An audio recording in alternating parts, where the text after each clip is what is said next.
Hello my dear students, Rohini Ranade academy मध्ये तुमचं अगदी सहर्ष स्वागत आहे। आपला जो पहिला इंट्रोडक्टरी व्हिडिओ होता जो ज्या मुलांनी बघितलेला नाहीये त्यांना मी असं सजेस्ट करेन की तुम्ही प्लीज तो व्हिडिओ बघा, कारण त्या व्हिडिओमध्ये आपण आता तुम्ही ज्या कॉमर्स स्ट्रीमला आलेला आहात तर ते कॉमर्स म्हणजे काय, कॉमर्समध्ये 11वी-12वी मध्ये तुम्हाला कोणते नवीन सब्जेक्ट शिकायचे आहेत, त्या सब्जेक्टची थोडीशी माहिती मी दिलेली आहे, किंवा तुम्हाला आता पुढे जाऊन कसा अभ्यास करायचा आहे त्याची थोडीशी एक झलक दिलेली आहे। सो तो व्हिडिओ तुम्ही नक्की बघा। आजपासून आपण सुरू करणार आहोत क्लास 11 चा chapter 1 introduction to book keeping and accountancy. So basic आपण अकाउंटन्सी जे आता शिकतोय तर अकाउंटन्सीचा उगम कधी झाला असेल ते आपण आता बघणार आहोत। सो इव्होल्युशन ऑफ अकाउंटिंग हे आता आपण पहिल्यांदा शिकणार आहोत। आता इव्होल्युशन ऑफ अकाउंटिंग आपण आता आहोत 2024 मध्ये, पण इव्होल्युशन ऑफ अकाउंटिंग कधी झालं सुरुवात माहितीये का अकाउंटन्सीची किंवा बुक कीपिंगची, रेकॉर्ड्सची? तर आजपासून जवळपास 6000 वर्षपूर्वी म्हणजे 4000 BCE, बिफोर ख्रिश्चियन एरा किंवा बिफोर कॉमन एरा, तेव्हा खरं अकाउंटन्सीची सुरुवात झाली होती। पण आपण इतक्या मागे जाणार नाही आहोत, आपण फक्त इंडियाशी रिलेटेड कधी अकाउंटन्सी सुरू झालं ते बघणार आहोत। सो मी इथे एक टाइमलाईन काढली आहे। टाइमलाईन मध्ये 0 म्हणजे 0 इयर, जिथे ख्रिश्चियन एरा किंवा कॉमन एरा सुरू झाला ते 0 इयर आहे, तिथपासून आपण आता 2024 मध्ये आहोत। त्याच्या आधी बिफोर ख्रिश्चियन एरा म्हणजे एन्शंट एज जे होतं, एन्शंट एज मध्ये ऍक्च्युली इंडियामध्ये अकाउंटन्सी कधी सुरू झालं ते मी सांगते आता। 350 BCE, 350 वर्ष झिरोच्या मागे, म्हणजे आजपासून तुम्ही पाहिलं तर जवळपास 2374 वर्ष मागे जर आपण गेलो तर तेव्हा एन्शंट इंडियामध्ये काय झालं होतं? चंद्रगुप्त मौर्य नावाचा राजा होता। त्यावेळेला मगध एम्पायर होतं, मगध एम्पायरचा राजा होता चंद्रगुप्त मौर्य। त्याच्याकडे एक ऍडवायझर होता कौटिल्य नावाचा। या कौटिल्याला तुम्ही चाणक्य म्हणून ओळखत असाल, चाणक्य हे नाव तुम्ही बऱ्याच वेळा ऐकलेलं आहे। सो तो जो ऍडवायझर होता कौटिल्य, त्याचा हे काय होता 321 to 297 इतके वर्ष तो जगला। त्यांनी अर्थशास्त्र नावाचं एक बुक लिहिलेलं होतं। अर्थशास्त्र, अर्थ म्हणजे काय? पैसे, शास्त्र म्हणजे सायन्स। सो मनी मॅनेज करायचं जे सायन्स आहे त्याबद्दलचं त्यांनी एक बुक लिहिलेली होती। या बुकमध्ये पहिल्यांदा असा एक उल्लेख आहे की maintaining of accounting records, accounting records कशी मेंटेन करायची किंवा अकाउंटिंग रेकॉर्ड मेंटेनन्स विषयी थोडासा त्याच्यामध्ये उल्लेख केलेला आहे। सो हे जे अर्थशास्त्र नावाचं बुक आहे त्यामध्ये पहिल्यांदा एन्शंट इंडियामध्ये आपण बुक कीपिंग ह्याच्याविषयी थोडीशी माहिती घेऊ शकतो। त्या बुकमध्ये रेफरन्स आहे त्याचा। हेच बुक नंतर it was later on called as Deshinama. So Deshinama म्हणजेच अर्थशास्त्राचं जे नंतरचं व्हर्जन आलं ते देशीनामा। आता याला आपण म्हणूयात एन्शंट एज। एन्शंट एज नंतर एक मिडल एज होतं। मिडल एज म्हणजे काय? 500 to 1400 CE, 14th century. So 14th century पर्यंत काय झालं, हळूहळू ट्रेड एक्सपांड होत गेला on a small scale. Trade expand होत गेला म्हणजे काय? पूर्वीच्या काळी तुम्हाला सिव्हिलायझेशन हिस्ट्रीमध्ये तुम्ही शिकला असाल, सिव्हिलायझेशन कशी होती? छोटी छोटी सिव्हिलायझेशन असायची, 50-100 माणसांचं एक सिव्हिलायझेशन, थोडंसं अंतर सोडून गेलं की अजून एक 50 माणसाचं सिव्हिलायझेशन। त्या दोघांमध्ये ट्रेडिंग व्हायचं कारण ते जवळ असायचे। सो हे जे ट्रेडिंग होतं हे अगदी छोट्या स्केलवरती हळूहळू डेव्हलप होत गेलं। लोकांच्या गरजा वाढत गेल्या, पूर्वी त्यांच्या नीड्स खूप कमी असायच्या, पण हळूहळू जशा नीड्स वाढत गेल्या तशा त्यांचं ट्रेडिंग वाढत गेलं। सो स्मॉल स्केलवरती हे ट्रेडिंग एक्सपांड होत गेलं आणि त्यावेळेला single entry bookkeeping system आली। Single entry bookkeeping system म्हणजे काय? मेनली ह्याच्यामध्ये कॅश ट्रान्झॅक्शन्स रेकॉर्ड व्हायची। सिंगल एंट्री बुक कीपिंग मध्ये मेनली कॅश ट्रान्झॅक्शन्स रेकॉर्ड व्हायची। सो कॅश ट्रान्झॅक्शन्स म्हणजे आपण जेव्हा आपल्याकडे समजा 500 रुपये आहेत आणि तुम्ही दुकानात गेला, दुकानात मधून तुम्ही स्टेशनरी विकत घेतली, सो 300 रुपीजची स्टेशनरी घेतली आणि समजा क्लिनिंग एक्सपेन्सेस म्हणून तुम्ही काही 150 रुपये कोणाला तरी दिले। सो 500 रुपयातले खर्च किती झाले? 300 आणि 150। सो तुम्ही काय रेकॉर्ड करणार? Printing and stationery 300, cleaning expenses 150। ही एकच साइड, ते जे कॅशचं ट्रान्झॅक्शन आहे ते कॅशचं ट्रान्झॅक्शन तुम्ही कुठे वापरली, ती कॅश कुठे वापरली ती एकच बाजू लिहायची, त्याला म्हणायचं single entry system of book keeping. ही जी सिंगल एंट्री सिस्टीम आहे ही कधी इव्हॉल्व्ह झाली? 14th सेंचुरीच्या आधी। सो सिंगल एंट्री सिस्टीम मध्ये खतावणी नावाचं एक रजिस्टर म्हणू आपण किंवा बुक म्हणूया, खतावणी नावाची वही असायची। त्या खतावणी नावाच्या रजिस्टर मध्ये हे एंट्री ही सिंगल एंट्री बुक किपिंगची सिस्टीमची एंट्री व्हायची. ऍक्च्युअली लोक हाताने लिहायचे. सो याला मॅन्युअल रेकॉर्ड्स मेंटेन करायची लोक. सो मिडल एज मध्ये काय करायचे, खतावणी नावाचं एक रजिस्टर होतं, त्याच्यामध्ये manual records through single entry book keeping system लिहिली जायची.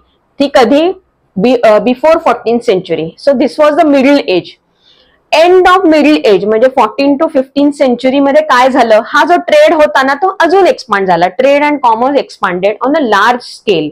हळूहळू सिव्हिलायझेशन वाढत गेली, पॉप्युलेशन वाढत गेलं, गरजा अजून वाढल्या आणि मग ट्रेड अजून एक्सपांड झालं, कॉमर्स एक्सपांड झालं. त्याच्याने काय झालं, त्या काळी फादर ऑफ अकाउंटिंग म्हणून ओळखला जाणारा एक माणूस होता.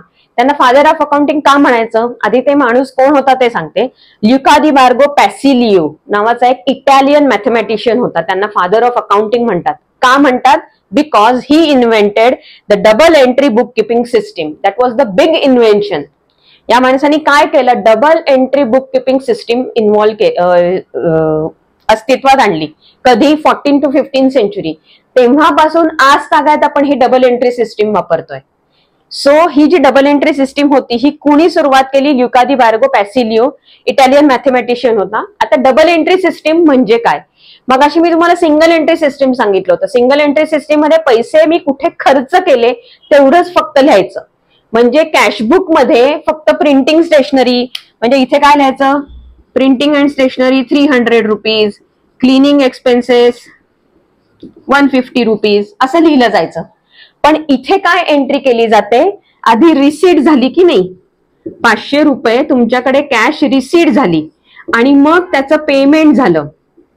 पेमेंट मध्ये प्रॉफिट प्रिंटिंग अँड स्टेशनरी मध्ये 300 रुपीज केले, क्लिनिंग एक्सपेन्सेस मध्ये 150 केले, म्हणजे बॅलन्स किती झाला, हा झाला 450 रुपीज. हे 500 रुपीज होते, हे 450, म्हणजे बॅलन्स किती आहे 50.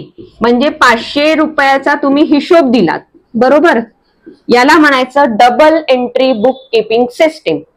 पूर्ण हिशोब लिहा, अर्धवट नका लिहू. ह्याच्यामध्ये फक्त एकच बाजू लिहिली आहे, सिंगल बाजू लिहिलेली आहे. ह्याला डबल एंट्री बुक किपिंग सिस्टीमला टू फोल्ड इफेक्ट म्हणतात. दोन्ही ऍस्पेक्ट असतात त्याला. There are 2 aspects for every transaction. There are 2 aspects.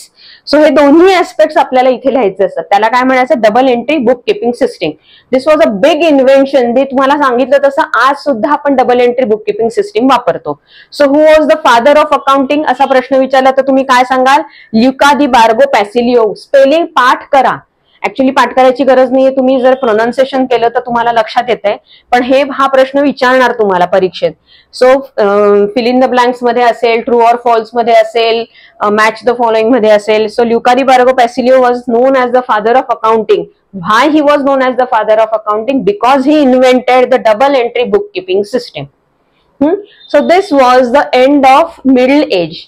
आता मॉडर्न एज आलं. मॉडर्न एज कधी आलं, 18th to 19th century.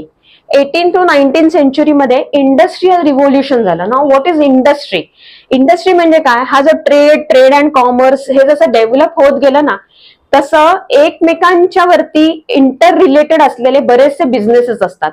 So trading करतात लोक. सो ट्रेडिंग करताना इंटर रिलेटेड बिझनेसेस खूप असतात.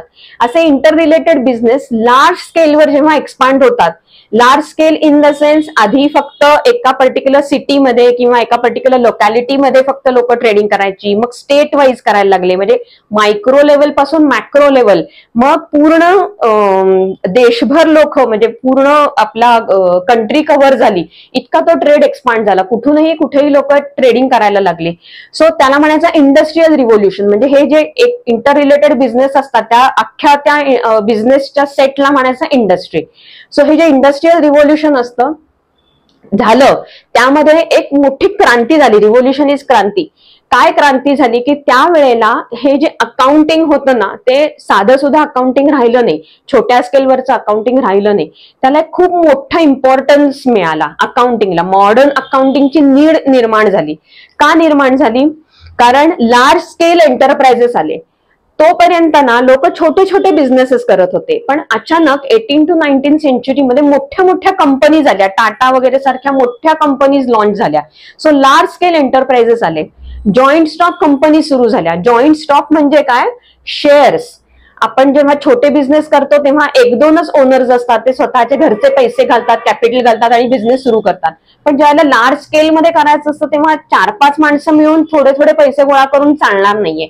सो मोठ्या प्रमाणात बाहेरच्या लोकांकडनं पण पैसे घेतले गेले, त्याला शेअर्स म्हणतात. आणि मग शेअर्स घेऊन जे बिझनेसेस सुरू होतात त्या बिझनेसना जॉईंट स्टॉक कंपनी असं म्हणतात. तेव्हा ते सुरू झालं 18th-19th सेंचुरीमध्ये. कॉस्ट अकाउंटिंग, मॅनेजमेंट अकाउंटिंग असे अकाउंटिंगचे वेगवेगळे ब्रांचेस आले.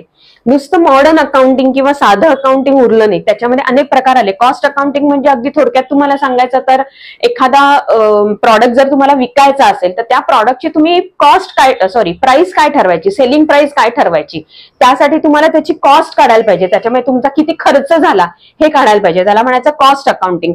मॅनेजमेंट अकाउंटिंग असे अनेक अकाउंटिंगचे ना वेगवेगळे ब्रांचेसची गरज निर्माण झाली, नीड ऑफ अकाउंटिंग निर्माण झालं. त्यानंतर auditing, analysation, reporting of financial statements. नुसतंच रेकॉर्ड केलं ट्रान्झॅक्शन इथपर्यंत ते उरलं का? नाही. त्याचा पुढे जाऊन काय डेव्हलप झालं, अकाउंटिंग मध्ये काय डेव्हलपमेंट झाली, तर ते जे काय रेकॉर्ड तुम्ही मेंटेन केले त्याचं ऑडिट करायला सुरुवात केली लोकांनी, अनालिसिस करायला सुरुवात केली, रिपोर्ट्स तयार करायला सुरुवात केली, सो दॅट ते जे फायनान्शियल स्टेटमेंट्स आहेत त्यातून तुम्हाला काहीतरी तुमच्या बिझनेस बद्दल ऍडिशनल नॉलेज मिळेल. सो या गोष्टी सुरू झाल्या कधी? मॉडर्न अकाउंटिंग मध्ये. Plus standardisation of accounting principle, हे सगळ्यात मोठं एक काम इंडस्ट्रियल रिव्होल्युशन मध्ये का झालं? कारण जेव्हा सिमिलर टाईपचे बिझनेसेस असतात त्यावेळेला त्यांनी एक बेंचमार्क वापरायला पाहिजे.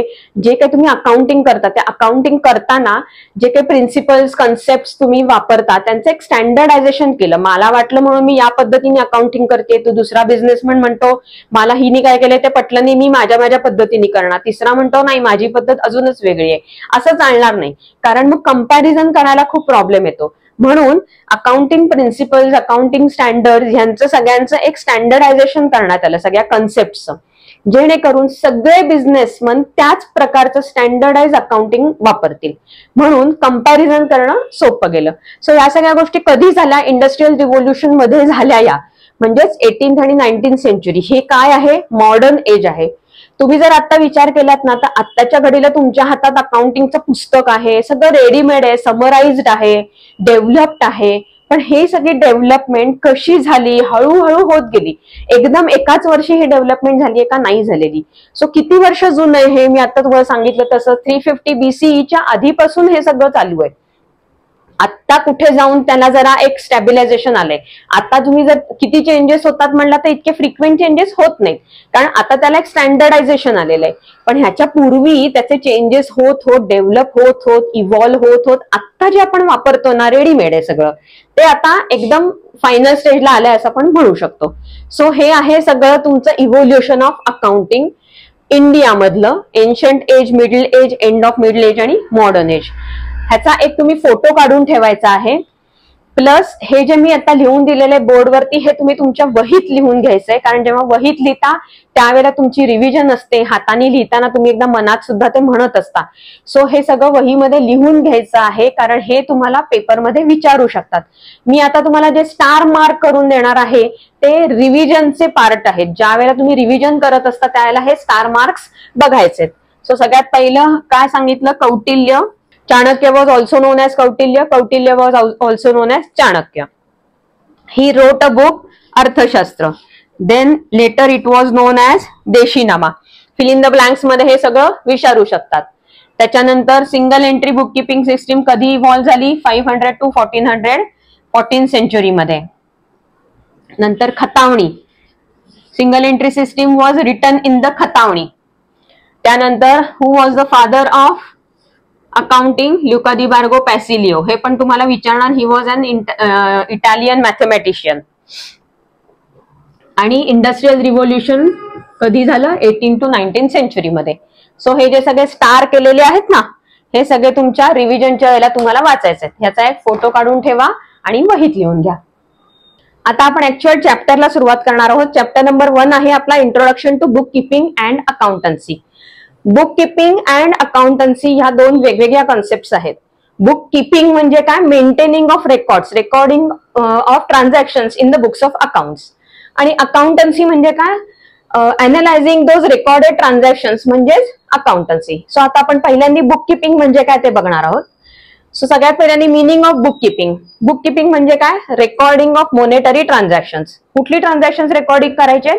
जिथे मनी एक्सचेंज होणारे किंवा मनीज वर्थ एक्सचेंज होणारे तीच फक्त ट्रान्झॅक्शन्स रेकॉर्ड करायची, म्हणून रेकॉर्डिंग ऑफ मॉनेटरी ट्रान्झॅक्शन्स. कुठे रेकॉर्ड करायची? In the books of accounts. आपल्याकडे जी बुक्स मेंटेन करायला लागतात ती कोणती बुक्स असतात ते मी नंतर पुढे जसं जसं आपण चॅप्टर पुढे जाईल तसं शिकवणारच आहे. So in the books of accounts in a systematic way. कशी रेकॉर्ड करायची? कशीही रेकॉर्ड नाही करायचे, सिस्टमॅटिक वे आहे, त्याला एक पद्धत आहे. एक एक्झाम्पल देऊन सांगते. आपण समजा स्टेशनरी विकत घेतली, आपण स्टेशनरीच्या दुकानात घेतलो, कॅश दिली आणि स्टेशनरी विकत घेतली. सो आपण काय म्हणणार? Purchase stationery. सो आपण जेव्हा रेकॉर्ड करतो हे ट्रान्झॅक्शन, मॉनेटरी ट्रान्झॅक्शन रेकॉर्ड करतो, तेव्हा आपण असं म्हणतो का, असं रेकॉर्डिंग करतो का, purchase today purchase stationery for ₹500, असं रेकॉर्डिंग नाहीये. त्याला एक पद्धत आहे लिहायची. ती पद्धत काय आहे हे मी शिकवणार आहे तुम्हाला. Plus day to day basis वरती रायटिंग करायचंय आपल्याला. 1 तारखेच्या नंतर 2 तारीख, मग 3 तारीख, कधीही 3 तारीख आधी घेतली मग पहिली 1 तारीख खाली घेतली, असं रेकॉर्डिंग करायचं नाहीये. 1, 2, 3, 4 अशा तारखेप्रमाणेच रेकॉर्डिंग करायचंय. So basic meaning of book keeping म्हणजे काय? Recording of transactions. कुठे? In the books of accounts. कशी? In a systematic way. आता याला काय ते डेफिनेशन तर असेल. डेफिनेशन ऑफ बुक किपिंग कोणी सांगितली? R.N. कार्टर यांनी बुक किपिंगची डेफिनेशन सांगितली. आता मी याला स्टार मार्क करणार आहे. स्टार मार्क केलेल्या ज्या गोष्टी आहेत ह्या तुमच्याकडे लक्षात ठेवून तुम्ही त्या परत परत वाचणार आहात, कारण ते पुस्तकात पेपरमध्ये त्याच्याविषयी प्रश्न विचारतात. So definition of bookkeeping by R.N. Carter. मी 4 ओळी जशी लिहिलेली आहे तसंच तुम्ही लिहिणार आहात. मी जसं लिहिलंय तसंच तुम्ही लिहिणार आहात. ह्याचं कारण असं आहे, ही डेफिनेशन तुम्हाला जर पाठ करायची असेल तर ती पाठांतर करून घोकून पाठ नाही करायचे, समजून घेऊन पाठ करायचे. सो पहिलं वाक्य ह्याच्यातलं काय आहे? Bookkeeping is the science and art. सायन्सही आहे आणि आर्टही आहे. मगाशी मी सांगितलं तसं एका वाक्यात लिहायचं नाहीये परचेस स्टेशनरी फॉर ₹500. एक आर्ट आहे, त्याला एक शास्त्र पण आहे, सायन्स पण आहे, कशा पद्धतीने ते लिहायचं. So bookkeeping is the science and art of correctly recording in the books of accounts. आपल्याला बुक्स ऑफ अकाउंट्स मध्ये एंट्री करायची आहे, रेकॉर्डिंग करायचंय, पण ते रेकॉर्डिंग करेक्ट पाहिजे, चुकीचं नकोय. So bookkeeping is the science and art of correctly recording in the books of accounts all those business transactions. काय रेकॉर्ड करायचंय? All those business transaction. एक केलं हे नाही केलं असं नाही. All those business transactions that result in transfer of money or money's worth. लक्षात राहिले? 4 ओळी सांगितल्या मी तुम्हाला. Bookkeeping is the science and art. दुसरं वाक्य of correctly recording in the books of accounts. तिसरं वाक्य ऑल दोज बिझनेस ट्रान्झॅक्शन्स. चौथं वाक्य that result in money or money's worth. कळलं? 4 वाक्य अशी जर तुम्ही लक्षात ठेवली तर त्याचा उपयोग पुढे कसा होणार आहे ते सुद्धा मी तुम्हाला सांगणार आहे. तुम्हाला पेपरमध्ये प्रश्न असा विचारतात, what is bookkeeping? Write the definition of bookkeeping. So तुम्ही हे मिनिंग लिहाल आणि हे डेफिनेशन लिहाल. कळलंय? So definition by R.N. Carter मी तुम्हाला आता सांगितली. डेफिनेशन लिहिताना सिंगल इन्व्हर्टेड कॉमाज मध्येच लिहायची असते. कधीही डेफिनेशन लिहिताना सिंगल इन्व्हर्टेड कॉमा मध्ये लिहायची असते. ठीक आहे? सो आपण डेफिनेशन बघितली. आता याच डेफिनेशनच्या ज्या 4 ओळी आहेत त्याच्यावरच मी तुम्हाला फीचर्स ऑफ बुक किपिंग सांगणार आहे. एकदा तुमची ही डेफिनेशन पाठ झाली ना की याच्यामधूनच तुम्ही 4-5 ओळी खालती फीचर्स ऑफ बुक किपिंग मध्ये लिहू शकता. त्या कशा लिहायच्या? पहिलं वाक्य आहे bookkeeping is the science and art. हेच वाक्य तुम्ही रिफॉर्म करा आणि फीचर्स ऑफ बुक किपिंग मध्ये पहिलं काय आहे? It is an art of recording business transactions scientifically. So features मध्ये काय लिहिलं आपण? It is the science and आर्टच्या ऐवजी it is an art of recording business transactions. कशी लिहायचे? सायंटिफिकली लिहायचे. दुसरं वाक्य only monetary transactions are recorded. Feature काय आहे? मॉनेटरी ट्रान्झॅक्शन्स फक्त रेकॉर्ड झाले पाहिजे that result in money or money's worth. So जे तुमच्या डेफिनेशन मध्ये आहे तेच आपण वेगळ्या शब्दांमध्ये पुन्हा फीचर्स मध्ये लिहितोय. Only monetary transactions are recorded. तिसरं काय आहे? Transactions are recorded systematically on day to day basis. Systematically लिहायचेत की नाही? मग अशी आपण काय सांगितलं? Correctly recording in the books of accounts म्हणजेच सिस्टमॅटिकली लिहायचेत. सो या डेफिनेशन वरनच आपण पहिली 3 फीचर्स लिहिली. चौथं फीचर आहे recording of transaction is based on standard concept and principles. एक रूल्स अँड रेग्युलेशन्स फॉलो करायला लागतात. मी आधी पण सांगितलं होतं की प्रत्येक बिझनेसला काही रूल्स अँड रेग्युलेशन्स फॉलो करायला लागतात. तसं अकाउंटिंग मध्ये रेकॉर्डिंग कसं करायचं, ज्याच्यासाठी काही कन्सेप्ट आणि प्रिन्सिपल्स आहेत, ज्याला अकाउंटिंग स्टँडर्ड्स म्हणतात. त्या अकाउंटिंग स्टँडर्ड प्रमाणेच त्या पद्धतीनेच तुम्हाला रेकॉर्डिंग करायचंय. So recording of transaction is based on the standard concept and principles. Books of accounts are maintained for a specific period. हा जो स्पेसिफिक पिरियड आहे हा जनरली फॉर 1 इयर असतो, 1 फायनान्शियल इयर असतो. सो हा स्पेसिफिक पिरियड 1 फायनान्शियल इयर जरी असला तरी काही काही ठिकाणी पिरियॉडिक ऑडिट्स होत असतात. त्या ऑडिटसाठी सुद्धा आपल्याला स्पेसिफिक पिरियड, काही जणांचा क्वार्टर असतो, सेमिस्टर असतो, मंथली असतो, पण इन ऑल सगळ्यांचा जनरली तो फायनान्शियल इयर 1 इयर असतो. सो ही जी 2 स्टेटमेंट्स आहेत ती फक्त जरा वेगळी आहेत. पहिली 3 फीचर्स आपण या डेफिनेशन वरनच काढलेली आहेत. सो तुम्हाला लक्षात काय ठेवायचं, एकदा डेफिनेशन तुम्ही लक्षात ठेवली की त्याच्याच वरनं तुमच्या शब्दात, मी लिहिलंय म्हणून असं लिहायला पाहिजे असं नाहीये, तुम्ही तुमच्या शब्दात तुमचं वाक्य फॉर्म करून इथे लिहू शकता. सो तुम्हाला पेपरमध्ये काय विचारतात, right the definition of book keeping and its features. So तुम्ही काय कराल, मिनिंग स्किप कराल, अशा वेळेला डेफिनेशन लिहाल आणि फीचर्स लिहाल. ठीक आहे. सो डेफिनेशन पाठ झालीच पाहिजे म्हणून मी त्याला स्टार केलाय. एकदा डेफिनेशन पाठ झाली की फीचर्स आपोआप लिहिता येणार आहेत.